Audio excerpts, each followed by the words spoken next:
En las montañas de la locura, de Howard Phillips Lovecraft. Capítulo 10. Muchos serán los que nos tilden probablemente de inhumanos, además de locos, por pensar en el túnel del norte y en el abismo al cabo de tanto tiempo de nuestro macabro hallazgo. Y no me encuentro capaz de decir que no hubiésemos recordado inmediatamente tales cosas de no haber sido por una circunstancia concreta que nos sorprendió, iniciando una nueva serie de conjeturas. Habíamos vuelto a cubrir el cadáver del pobre Gidney con la lona y nos encontramos sumidos en una especie de mudo asombro cuando unos sonidos acabaron por abrirse paso hasta nuestra percepción. Eran los primeros que escuchábamos desde que habíamos bajado del espacio abierto, donde el viento de las alturas nos había dejado oír sus débiles gemidos desde cumbres ajenas a este mundo. Aunque bien conocidos y terrestres, su existencia en aquel remoto reinado de la muerte resultaba más inesperada y estremecedora que la de cualquier otro sonido fabuloso o grotesco, pues volvieron a hacer vacilar todas nuestras concepciones acerca de la armonía cósmica.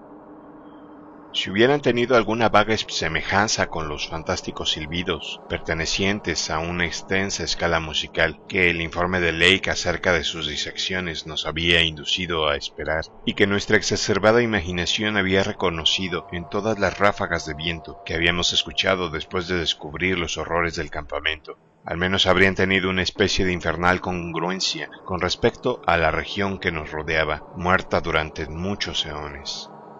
El lugar apropiado para una voz llegada de otras épocas es un cementerio de otras épocas.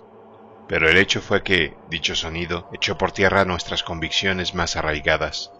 Toda nuestra tácita aceptación de la Antártida interior como desierto helado, total e irrevocablemente carente de cualquier vestigio de vida normal.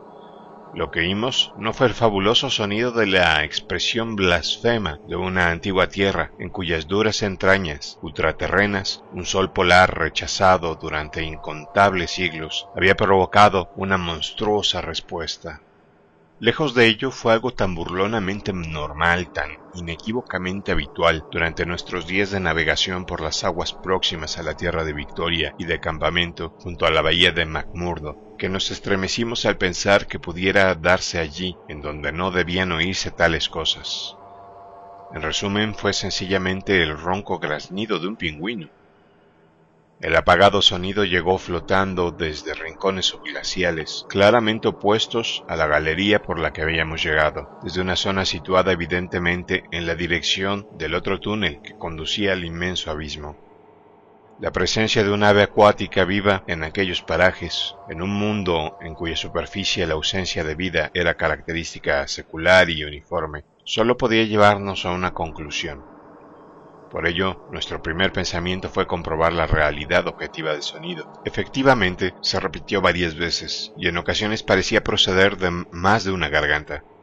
Buscando su procedencia, pasamos bajo un arco del cual se habían limpiado buena parte de los cascotes. Volvimos a penetrar en galerías desconocidas, y cuando dejamos atrás la luz del día, a marcar nuestro rastro con una cantidad suplementaria de papel que tomamos con extraña repulsión de uno de los fardos tapados con lona que hallamos en los trineos.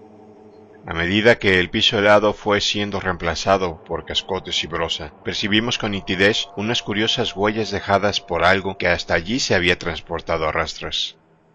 Danforth encontró una huella muy clara, cuya descripción resultaría superflua.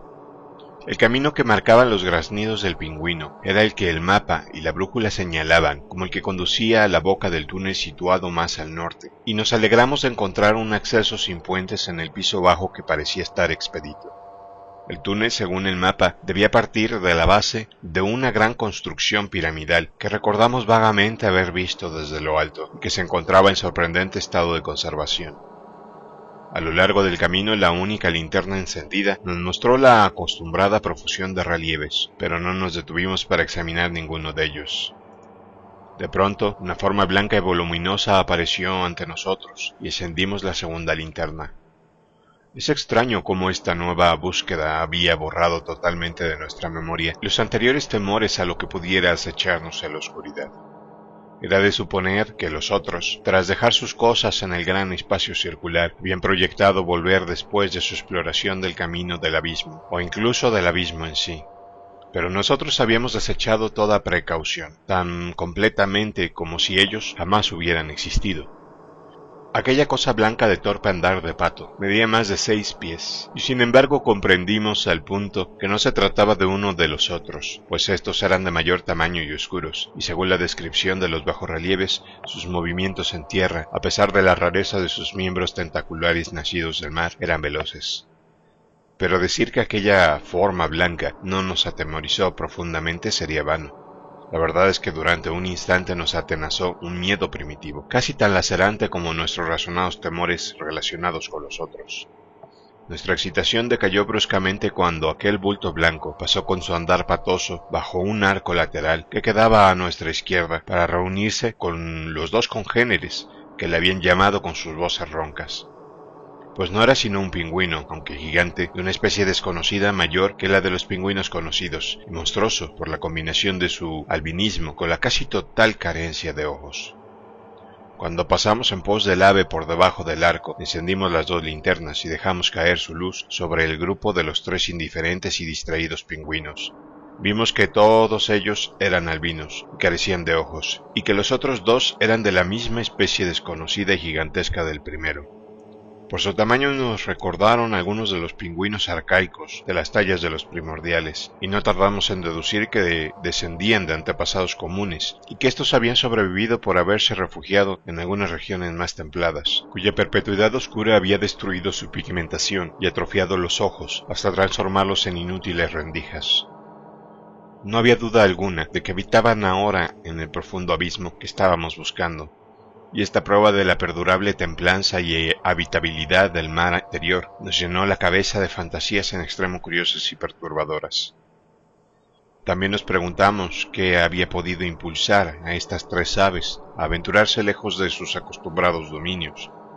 El estado y el silencio de la gran ciudad muerta demostraba que no había sido nunca criadero natural de aves, mientras que la clara indiferencia del trío respecto de nuestra presencia hacía que resultara raro que el paso de un grupo distinto los hubiera alarmado. Era posible que aquellos otros se hubieran mostrado agresivos o hubieran tratado de aumentar sus provisiones de carne. Dudábamos de que aquel penetrante olor que tanto aborrecían los perros pudiese resultar igualmente antipático para los pingüinos, pues sus antepasados habían mantenido apaciblemente con los primordiales unas relaciones amistosas que tenían que haber perdurado a orillas del abismo, en tanto que sobrevivieran algunos de los primordiales. Llevados por un nuevo despertar del espíritu científico, lamentamos no poder fotografiar aquellas anómalas criaturas, y seguimos al camino hacia el mar subterráneo. Un camino que ahora sabíamos sin ningún género de dudas que se encontraba abierto y libre de obstáculos, y cuya dirección exacta nos manifestaban claramente las huellas de los pingüinos que encontrábamos a nuestro paso. Poco después, una fuerte bajada por una larga galería extrañamente desprovista de tallas nos indujo a creer que nos acercábamos por fin a la entrada del túnel. Acabábamos de pasar junto a 2 pingüinos y oíamos a otros delante, muy cerca de nosotros. La galería terminaba en un prodigioso espacio abierto que nos dejó sin aliento. Se trataba de un perfecto hemisferio invertido, evidentemente situado a enorme profundidad. Medían 100 pies cumplidos de diámetro y 50 de altura, con bajas entradas, en arco, en todos los puntos de la circunferencia, menos en uno, donde se abría cavernosamente una abertura negra en forma de arco, que quebraba la simetría de la bóveda hasta una altura de casi 15 pies. Era la entrada al gran abismo. En este gran hemisferio, cuya techumbre cóncava estaba impresionantemente tallada, aunque en estilo decadente, representando una primigenia bóveda celeste, se contoneaban unos cuantos pingüinos albinos, extraños en aquel lugar, pero indiferentes y ciegos. El negro túnel mostraba sus fauces y se alejaba indefinidamente en pendiente cuesta abajo, con la boca adornada por jambas y dintel grotescamente tallados a cincel. Desde aquella críptica embocadura imaginamos que soplaba un aura ligeramente más templada, y tal vez emanaba un sospechoso vapor, y nos preguntábamos qué seres vivos, aparte de los pingüinos, podían ocultar el insondable abismo de allá abajo, y los infinitos huecos del panal de la superficie y de las titánicas montañas. Nos preguntamos también si los indicios de humo que el desgraciado Lake creyó ver en una montaña, y también la extraña neblina que nosotros mismos habíamos visto en torno al pico coronado por un bastión, pudieran tener por causa la ascensión por tortuosos cauces de vapores procedentes de las regiones insondables del centro de la Tierra. Al entrar en el túnel, vimos que su trazado general, al menos a lo largo de los primeros 15 pies en ambas direcciones, era de paredes, suelo y techo abovedado, formado por la acostumbrada arquitectura megalítica. Las paredes estaban sucintamente adornadas, con medallones de dibujos sencillos y estilo tardío decadente, y toda la fábrica y las tallas estaban en maravilloso estado de conservación. El suelo se hallaba limpio, exceptuando algunos detritus dejados por los pingüinos al salir y las huellas impresas por otros al entrar. Cuanto más avanzábamos, más templado se hacía el ambiente, con lo que no tardamos en desabrocharnos las prendas de más abrigo. Pensamos si realmente se darían allá abajo fenómenos ígneos, y si las aguas de aquel mar sin sol estarían calientes. Al cabo de una corta distancia, los bloques de piedra fueron reemplazados por la roca viva, aunque el túnel conservó las mismas proporciones y siguió representando la misma regularidad de horadación. En ocasiones la pendiente era tan fuerte que se habían tallado hendiduras en el piso. Vimos algunas bocas de galerías laterales que no aparecían en nuestro plano, pero ninguna de naturaleza tal que pudiera dificultar nuestro regreso, y todas ellas ofrecían refugio en caso de que, en nuestra vuelta, topáramos con seres desagradables. El hedor de tales seres era muy perceptible. Indudablemente era una aventura suicida y necia adentrarse en aquel túnel en las condiciones descritas, pero la tentación de lo desconocido es en ciertas personas más fuerte de lo que se cree. Y al fin y al cabo esa tentación era lo que nos había llevado, en primer lugar, a este inclemente desierto polar. Según avanzamos vimos varios pingüinos, y nos preguntamos qué distancia nos quedaría por recorrer. Los bajorrelieves nos hacían pensar en un descenso como de 1 milla hacia el abismo, pero nuestras primeras exploraciones nos habían hecho comprender que podíamos fiarnos plenamente de las escalas. Al cabo de un cuarto de milla aproximadamente, aquel sin nombre se intensificó, y tomamos buena cuenta de las diversas galerías laterales por las que pasamos. No se percibía vapor alguno, como el de la entrada. Para esto se debía indudablemente a la falta de aire fresco que sirviera de contraste. La temperatura subía rápidamente y no nos asombró llegar ante un informe montón de cosas estremecedoramente familiares para nosotros. Se trataba de un montón de pieles y lonas de tiendas procedentes del campamento de Lake, y no nos detuvimos para estudiar las caprichosas formas en que habían sido cortadas. Algo más allá advertimos que aumentaban notoriamente el tamaño y el número de las galerías que desembocaban a la nuestra, y dedujimos que debíamos haber llegado a la zona densamente poblada de celdillas y situada debajo de las estribaciones más altas. Aquel curioso hedor sin nombre nos llegaba ahora mezclado con otro olor casi igualmente desagradable, la naturaleza del cual no nos fue dado adivinar, aunque pensamos en organismos en estado de putrefacción avanzada y quizá en desconocidos hongos subterráneos.